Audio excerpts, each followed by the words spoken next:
மனோஜுக்கு வந்து அந்த கல்யாணம் வந்து ஸ்டாப் ஆயிடுது. அந்த பொண்ணு வந்து எனக்கு இவன் வேணாம், இவன் வந்து ரொம்ப ரூத்லெஸ்ஸா இவன் எனக்கு வேணவே வேணாம் அப்படின்ற மாதிரி வந்து சொல்லிட்டு போயிடுறாங்க. அமெரிக்காவுக்கே போயிடுறாங்க. அவனுக்கு வந்து எதனால கல்யாணம் ஆனிச்சு அப்படின்ற மாதிரி எந்த ஒரு ஐடியாவுமே இல்ல. அவன் போய் கொஞ்சிக்கிட்டே இருக்கான். ஏன் ஹரிணி நீ வேணான்னு சொல்ற, என்ன ரீசன் சொல்லு அப்படின்னு வந்து கெஞ்சிக்கிட்டே இருக்கான். உனக்குலாம் ரீசன் சொல்லணுங்கிற அவசியம் எனக்கு கிடையாது, நீ எனக்கு வேணாம். இந்த மாதிரி ஒரு கேவலமான குடும்பத்துல வந்து நான் கல்யாணம் பண்ணணும்னு நினைச்சாவே எனக்கு பயமா இருக்கு. எப்படிதான் இந்த 2 மருமகள் எல்லாம் வச்சு வாழ்றாங்கன்னு தெரியல அப்படின்ற மாதிரி வந்து மனோஜ் புடிச்சு திட்டிட்டு நான் இந்த கல்யாணத்தை ஸ்டாப் பண்றேன் அப்படின்னு சொல்லிட்டு வந்து ஹரிணி கிளம்பிடுறாங்க. சத்யாவுக்கும் ரேகாவுக்கும் வந்து இந்த பக்கம் வந்து கல்யாணம் ஆகுது. ஃபேமிலி எல்லாருமே வந்து ரொம்ப சந்தோஷமா இருக்காங்க. இதுல என்ன ஒரு முக்கியமான விஷயம்னா சிந்தாமணியும் இருக்கிறாங்க. என்ன நடக்குதுங்கிறத வாங்க கதைக்குள்ள போய் பார்க்கலாம். அதுக்கு முன்னாடி நம்ம சேனலை சப்ஸ்கிரைப் பண்ணி வச்சுக்கோங்க. இந்த பக்கம் வந்து ரோஹிணி வந்து செம்ம ப்ளே பண்ணிருக்காங்க. ரோஹிணியோட ஐடியா வச்சுக்க யாழே கிடையாதுன்னு சொல்லலாம். அந்த அளவுக்கு வந்து செம்ம ப்ளே பண்ணிருக்காங்க. இது யாரு அப்படின்னு சொல்லி வந்து அந்த பொண்ணு கேட்கும் போது இதுதான் வந்து என் ஹஸ்பண்ட் மனோஜ் அப்படின்னு சொல்லி கேட்கறா சொல்றாங்க. அது ஹர்னியும் சொல்றாங்க, நான் இவரை தான் வந்து என்கேஜ்மெண்ட் பண்ணிருக்கேன். அப்ப நீங்க தான் அந்த ஏமாத்தி கல்யாணம் பண்ண பொண்ணா அப்படின்ற மாதிரி வந்து கேட்கும் போது ரோஹிணி வந்து அழுகுறாங்க. அழுகுற மாதிரி ஆக்ட் பண்றாங்க.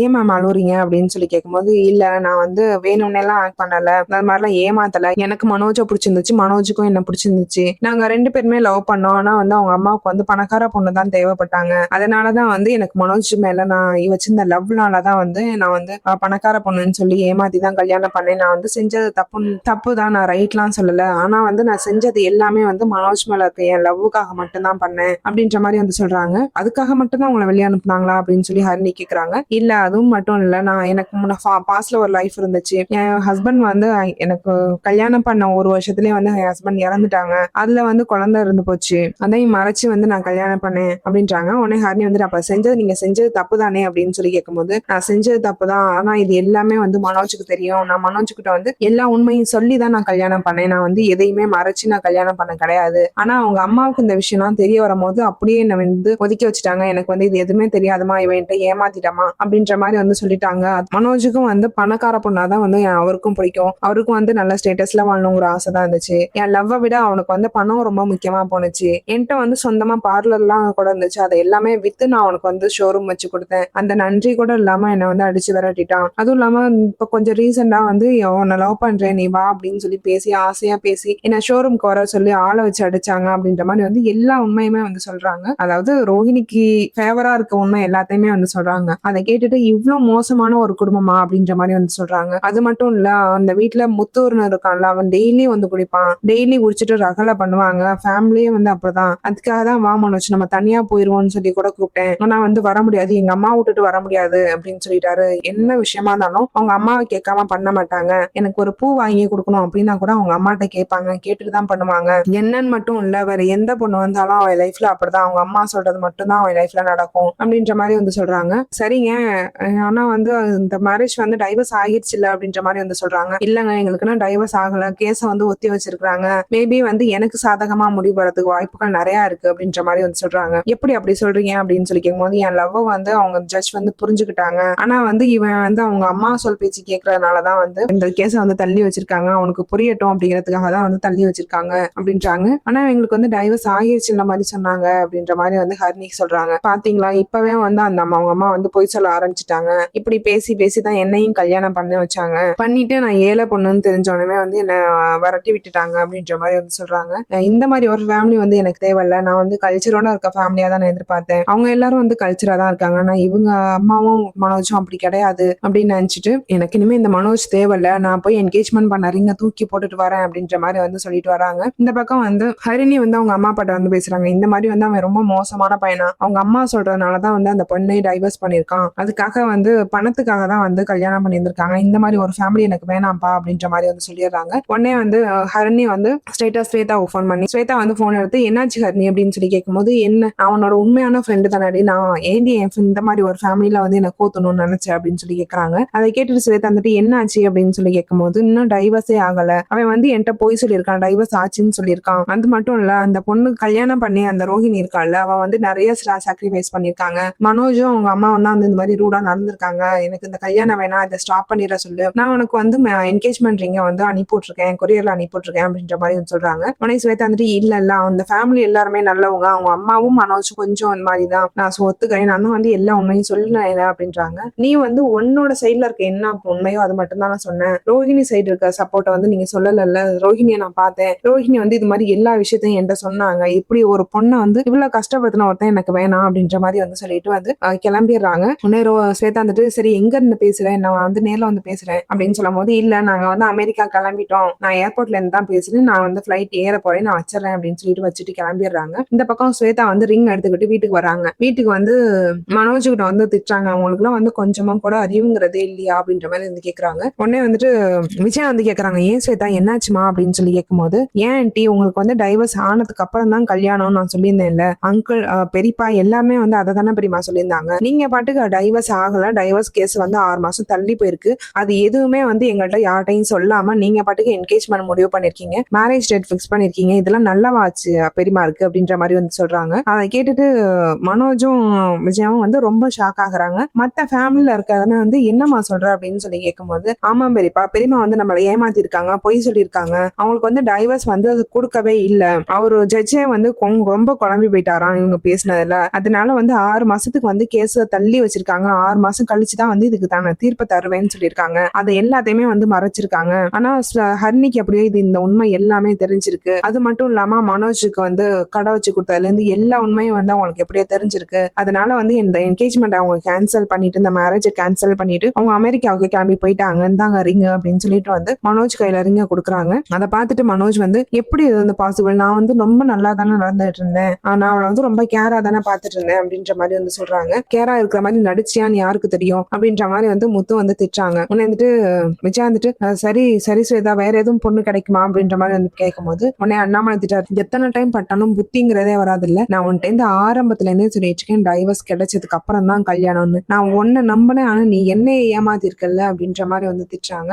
இல்லங்க எப்படியா இருந்தாலும் டைவர்ஸ் வந்து நமக்கு கிடைச்சிடும், அதுக்கப்புறம் கல்யாணம் தானே, அதனாலதான் அப்படின்னு சொல்லி இழுக்கிறாங்க. இது வந்து எவ்வளவு பெரிய தப்பான விஷயம் தெரியுமா, இந்த விஷயம் மட்டும் வந்து கோர்ட்ல கோயில்ல போலீஸ்க்கோ கிடைச்சிச்சுன்னா நம்ம எல்லாரையும் வந்து தூக்கி ஜெயில வச்சிருவாங்க தெரியுமா அது உனக்கு அப்படின்ற மாதிரி வந்து சொல்றாங்க. கிருஷ்ணா மேம் வந்து முன்னாடியே சொன்னாங்க, பொண்ணு பார்க்க ஸ்வேதாவை பொண்ணு பார்க்கறதுக்கு போட்ட அந்த டைம்லயே வந்து சொன்னாங்க, டைவர்ஸ் வராம நீங்க எந்த ஒரு ஸ்டெப்பும் எடுக்காதீங்கன்னு சொன்னாங்க, இது வந்து உனக்கும் தெரியும்ல, ஏன்டா நீ படிச்சிருக்கல, உனக்கு தெரியும்ல, ஏன்டா இதெல்லாம் வந்து சொல்ல மாட்டியா அப்படின்ற மாதிரி வந்து திட்டுறாங்க. உடனே வந்துட்டு அதெல்லாம் வந்து நான் சொல்றதுக்கு தான் வந்தேன், ஆனா வந்து அம்மா அப்படியே மாத்தி பேசிட்டாங்க, என்னால எதுவும் பண்ண முடியாது அப்படின்ற மாதிரி வந்து சொல்றாங்க. அது உன்னால எதுவும் பண்ண முடியாதா, இது வந்து உன் வாழ்க்கை, நீ தான் வாழணும், நீ தான் வந்து எல்லாத்தையும் ஃபேஸ் பண்ணணும், இப்ப ஜெயிலுக்கு போகணும்னாலும் நீ தான் போய் உட்காரணும், நாங்க காரணம் கிடையாது எதுக்கும், இனிமே உன் வாழ்க்கையை நீ பாத்துக்க, நாங்க யாருமே வந்து இதுல சம்மந்தப்படவே மாட்டோம், உன் அம்மா வந்து நல்ல பொண்ணா பார்த்து மறுபடியும் பணக்கார பொண்ணா அமெரிக்கா ரஷ்யா மலேசியான்னு எல்லா இடத்துல இருந்தும் பொண்ணை பார்த்து கல்யாணம் பண்ணி வைப்பாங்க, இனிமே வந்து உன் கல்யாணத்துல வந்து நானும் அப்பாவோ ரவியோ யாரும் சம்மந்தப்பட மாட்டோம் அப்படின்ற மாதிரி வந்து சொல்றாங்க. அதை கேட்டுட்டு மனோஜ் இதுட்டு, ஆமா நீங்க எல்லாம் வந்தாதான் என் கல்யாணம் நடக்குமா, அப்படி ஒரு கல்யாணமே எனக்கு வேணாண்டா, நீங்க எல்லாம் சரியான அண்ணாடங்காச்சிங்க, உங்களோட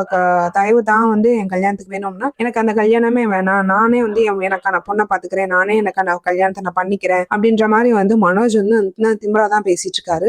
பாக்கலாம்டா இந்த டைவர்ஸ் கேஸ் வந்து எப்படி நடக்குதுன்னு நானும் பாக்குறேன், உங்க 2 பேத்துக்கும் வந்து மறுபடியும் கஷ்டப்படுத்தும், உன்னை கஷ்டப்படுத்த வைக்கிறதுக்காகவே வந்து மறுபடியும் ரோஹிணி வரதான் போறா, பாத்துக்கிட்டே இரு, உன்னை விட அவன் நல்ல அறிவாளி அப்படின்னு சொல்லி முத்துவும் மீனாவும் திட்டியும் வந்து போயிடுறாங்க. இந்த பக்கம் வந்து சத்யாவை வந்து காமிக்கிறாங்க. சத்யாவை வந்து ரேகாவோட அப்பா கூப்பிட்டுருக்காங்க. சொல்லுங்க சார் அப்படின்னு வந்து சத்யா கேட்கும்போது, சத்யா நான் ஒன்று கேட்பேன், என்கிட்ட மறைக்காம உண்மையை சொல்றியா அப்படின்னு சொல்லி கேட்கறாங்க. சொல்லுங்க சார் அப்படின்னு சொல்லி சத்யா கேட்கறாங்க.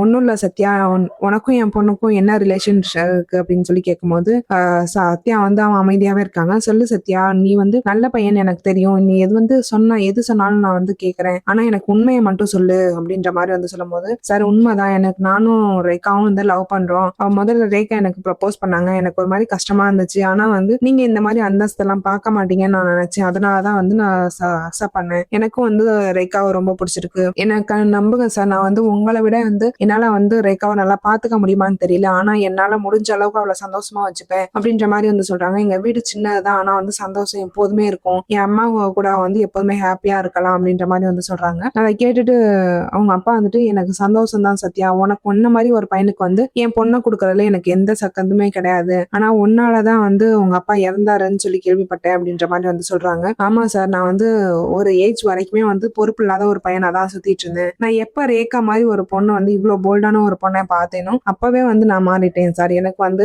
என் அக்கா என் தங்கச்சிங்க என் அக்காங்க 2 பேரு, ரேகா எங்க அம்மா, இவங்க 3 பேர் தான், இவங்க எல்லாம் தான் என் வாழ்க்கைன்னு நான் முடிவு பண்ணிட்டேன், எல்லாத்துக்குமே வந்து ஒரு முக்கியமான காரணம் என் முத்து மாமா, எல்லாத்துக்குமே வந்து எனக்கு சப்போர்ட்டிவா இருப்பாங்க, இப்ப கூட ரேகா வந்து சொன்னாங்க உங்க அம்மாவை பத்தி, ஆனாலுமே வந்து எங்க அக்கா வந்து இல்ல, அவங்க ரொம்ப வசதியான இடம் வேணாம்னு சொன்னாங்க. அப்பயுமே எங்க முத்து மாமா தான் எனக்கு சப்போர்ட் பண்ணாங்க. என்ன ஆனாலும் வந்து அவங்க அப்பா சம்மதம் தான் போதும் அப்படின்ற மாதிரி தான் சொன்னாங்க. எனக்கு வந்து கல்யாணம் நடக்கும். நான் ரேகாவை மட்டும் தான் கல்யாணம் பண்ணிப்பா. ரேகா என்ன மட்டும் தான் கல்யாணம் பண்ணிப்பா. ஆனா அது எல்லாமே உங்களோட சம்மதத்தோட மட்டும் தான் சார் நடக்கும். உங்க சம்மதத்தை மீறி நாங்க எதுவுமே பண்ண மாட்டோம் அப்படின்ற மாதிரி வந்து சொல்றாங்க. அதை கேட்டுட்டு அவங்க அப்பா வந்துட்டு எனக்கு ரொம்ப சந்தோஷம் சத்யா. என்ன ஆனாலும் வந்து நான் அவளை விட்டு போக மாட்டேன். நீ நிக்கிற பத்தியா வசதியான இடம் நான் விட்டுட்டு போயிடுறேன் சார் அப்படின்னு வந்து நிறைய பேர் என்கிட்ட வந்து சொல்லியிருக்காங்க. இதுக்கு முன்னாடி நான் வந்து யாரும் பொண்ணு கேட்டா அவனை எத்தனை பவுன் போறீங்க இப்படிதான் கேட்பாங்க. எவ்வளவு சொத்து அவ பேர்ல இருக்கு, இந்த மாதிரி சொத்து, சரி இந்த சொத்தை கொடுக்குறேன் நீ அவளை விட்டுட்டு போயிரியா அப்படின்னு சொல்லி கேட்கும்போது பொண்ணு பார்க்க வந்தவங்க சரின்னு சொல்லிடுவாங்க. பணத்துக்கு தான் வந்து எல்லாருமே வந்து முக்கியத்துவம் கொடுத்துருக்காங்க. முறையா என் பொண்ணுக்கு முக்கியத்துவம் கொடுக்குறோம் நான் இப்பதான் பாக்குறேன். பொண்ணை விட ஒரு நல்ல மாப்பிள்ளை எனக்கு கிடைச்சிட மாட்டான். ஆனா வந்து என் ஒய்ஃப் அதுக்கு ஒத்துக்க மாட்டாங்க. அவங்களுக்கு வந்து பணம் தான் முக்கியத்துவம்பாங்க அப்படின்ற மாதிரி வந்து சொல்றாங்க. அதை கேட்டு சத்யா வந்துட்டு எனக்கு தெரியும் சார், அவங்கள எதிர்த்து போட்டி போட்டு தான் எங்க அக்கா இந்த வாட்டி பூ சங்கத்துல வந்து ஜெயிச்சிருக்கா அப்படின்ற மாதிரி வந்து சொல்றாங்க. மீனா தான் வந்து அக்காவா அப்படின்னு சொல்லி கேக்குறாங்க. அதை கேட்டுட்டு அவரும் சத்யா வந்து ஷாக் ஆகுறாங்க. அப்ப எங்க அக்கா உங்களுக்கு தெரியுமா சார் அப்படின்னு சொல்லி கேக்குறாங்க. இவ வந்து அந்த பூ கடையில வந்து அவ தான் வந்து தலைவியா இருக்கணும், இவ தான் முன்ன இருக்கணும் அப்படின்ற மாதிரி நினைச்சுதான் வந்து எங்களையே வந்து விட்டுட்டு போனா. ஆனா வந்து அவளையே எதிர்த்து ஒருத்தி வந்து அவளை பின்னுக்கு தள்ளி ஒருத்தி நிக்கிறா அப்படின்னு சொல்லி நான் கேள்விப்பட்டேன். நல்ல போல்டான பொண்ணா இருக்காளே, நான் ரொம்ப சந்தோஷப்பட்டேன். அவளுக்கான ஒரு ஆள் வந்து வந்துட்டாங்க, அவளை வந்து அவளுக்கு புத்தி சொல்றதுக்கு வந்து ஒரு ஆள் வந்துட்டாங்க நான் நினைச்சு சந்தோஷப்பட்டேன். அந்த வீட்டு பையன் தான் நான் நின்று எனக்கு வந்து இப்பதான் ரொம்ப சந்தோஷமா இருக்கு. நான் எனக்கு வந்து உங்களோட கல்யாணத்துல ரொம்ப சந்தோஷம் அப்படின்ற ஒரு டபுள் சந்தோஷம். நானே வந்து எல்லாமே ஏற்பாடு பண்றேன், உங்க அம்மாவிட்ட வந்து நானே பேசுறேன் அப்படின்ற மாதிரி வந்து சொல்றாங்க. ரொம்ப சந்தோஷம் சார், நான் வந்து வீட்டுக்கு போயிட்டு சொல்றேன் சார் அப்படின்ற மாதிரி வந்து சொல்றாங்க. சரின்ட்டு இங்க வீட்டுக்கு வந்து மீனா எல்லாமே வந்திருக்காங்க. மீனாட்ட வந்து இந்த மாதிரி சொல்றாங்க, அப்பாட்ட நான் பேசினேன், நான் வந்து ரேகாவை தான் கல்யாணம் பண்ணிப்பேன் லாஸ்டாங்க சொன்னேன்க்கா. அவரு வந்து சந்தோஷப்பட்டாங்க. நான் வந்து உங்க வீட்டுல வந்து பேசுறேன்னு சொன்னாங்கக்கா அப்படின்ற மாதிரி வந்து சொல்றாங்க. அதை கேட்டுட்டு மீனா வந்துட்டு என்னடா சொல்றேன், உண்மையாவா, நம்ம வீட்டு நிலைமை எல்லாமே அவருக்கு தெரியுமா அப்படின்னு சொல்லி கேட்கும்போது எல்லாமே தெரியும்க்கா, ஆனாலும் வந்து என் பொண்ணுக்கு முக்கியத்துவம் கொடுக்குறவன் தான் எனக்கு வேணும்னு சொல்லிட்டாரு, என் பொண்ணு நல்லா பாத்துக்கிட்டாவே போதும் அப்படின்ற மாதிரி வந்து சொன்னாருக்கா அப்படின்றாங்க. சரிடா, இந்த மாதிரி வீட்டுல வந்து ரேகாவால வாழ முடியுமா அப்படின்னு சொல்லி கேட்கும்போது அதை ரேகாட்ட நான் நீயே கேளுக்கா அப்படின்னு சொல்றாங்க. கரெக்டா ரேகாவும் உங்க அப்பாவும் வராங்க. வந்தோன்னே எல்லாமே வந்து உபசரிச்சுட்டு இருக்காங்க.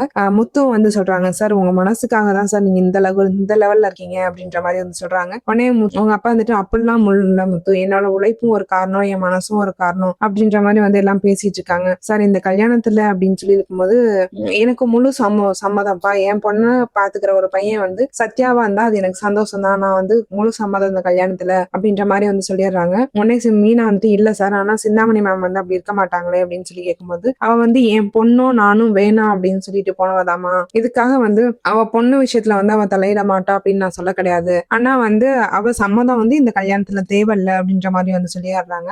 சரி சார், ரொம்ப சந்தோஷம், எப்ப கல்யாணத்துல வச்சுக்கலாம் அப்படின்னு சொல்லி எல்லாரும் பேசிட்டு இருக்காங்க. அப்ப சத்யா வந்துட்டு சொல்றாங்க, இல்ல சார் எனக்கு வந்து கொஞ்சம் டைம் வேணும், நான் கொஞ்சம் செட்டில் ஆகணும் அப்படின்ற மாதிரி வந்து சொல்றாங்க. ஏன்பா அப்படி சொல்ற அப்படின்னு சொல்லி கேட்கும்போது இந்த சின்ன வீட்டுல வந்து ரேகாவில வாழ முடியுமா என்னன்னு தெரியல, எனக்காக வந்து அவ கட்டாயப்படுத்திட்டு இருக்கணும்னுங்கிற அவசியமும் இல்ல, நான் வந்து ஓரளவுக்கு செட்டில் ஆனதுக்கு அப்புறம் வந்து நான் கல்யாணம் பண்ணிக்கிறேன் அப்படின்ற மாதிரி வந்து சொல்றாங்க. அவளும் வந்து இல்ல சத்யா, நம்ம உடனே கல்யாணம் பண்ணிக்குவோம், இது வந்து எங்க அம்மாவுக்கு தெரிஞ்சிருக்கு இந்த விஷயம், அதை அவங்க சொல்லிதான் வந்து அப்பாவே வந்து இப்படி கேட்டிருக்காங்க. ஒண்ணு அவ வந்து எதுவும் பண்றதுக்கு முன்னாடி நம்ம கல்யாணம் பண்ணிக்குவோம் அப்படின்ற மாதிரி வந்து சொல்றாங்க. ரேகாவோட அப்பாவும் அதான் சொல்றாங்க, எனக்கு வந்து வீட்டுலாம் பிரச்சனை கிடையாது, நீங்க எல்லாம் வந்து நல்லவங்களா இருக்கீங்க, எல்லாமே வந்து சந்தோஷமா இருக்கீங்க, எனக்கு அதுவே போதும், நான் இங்க வந்து இருந்துப்பேன் அப்படின்ற மாதிரி வந்து சொல்றாங்க. சரின்னு உடனே அவசரமா வந்து கல்யாணமும் வந்து ரெடி ஆகுது. கரெக்டா தாலி கட்ட போற நேரத்துல வந்து சிந்தாமணி வந்து தடுக்கிறதுக்காக வராங்க. நிறுத்துங்க அப்படின்னு சொல்லி வரும்போது அவங்க அப்பா வந்துட்டு பார்த்துட்டு எதுக்காக நிறுத்தணும், என் பொண்ணோட கல்யாணம் நடக்குது, நீ என்ன நிறுத்துற அப்படின்னு சொல்லி சொல்றாங்க. இல்ல இவன் வந்து ரொம்ப அன்னடங்காச்சு, இவனுக்கு வந்து இவன் வந்து என் பொண்ணு கேக்குதா அப்படின்ற மாதிரி வந்து அங்க சண்டை போட்டுருக்காங்க. அதெல்லாம் கேட்காம ரேகா வந்துட்டு எனக்கு நீ முதல்ல தாலி கட்டுடா அப்படின்னு சொல்லி வந்து உடனே தாலி கட்ட வச்சுக்கிறாங்க. உடனே வந்துட்டு சிந்தாமணி வந்துட்டு என் கண்ணு முன்னாடியே என் பிள்ளைய வந்து நீ கல்யாணம் பண்ணிட்டல, நீ எப்படி நல்லா வாழ்ற நான் பாக்குறேன், நீயும் வந்து நல்லாவே இருக்க மாட்டடி அப்படின்னு சொல்லி வந்து ரெண்டு பேத்தையும் சபிச்சுட்டு போறாங்க. இங்கிட்டு கிராஸ் பண்ணும் போது மீனா பார்த்துட்டு எல்லாத்துக்கும் நீ தான் காரணம், நீ இந்த தலைவி பகுதியை வச்சுட்டு நீ எப்படிதான் வாழ்றன்னு நான் பாக்குறேன் அப்படின்ற மாதிரி வந்து மிரட்டிட்டு போறாங்க. இங்க வந்து அதுக்கேத்த மாதிரி நிறைய பிரச்சனை தொல்லை வந்து நிறைய கொடுத்துறாங்க.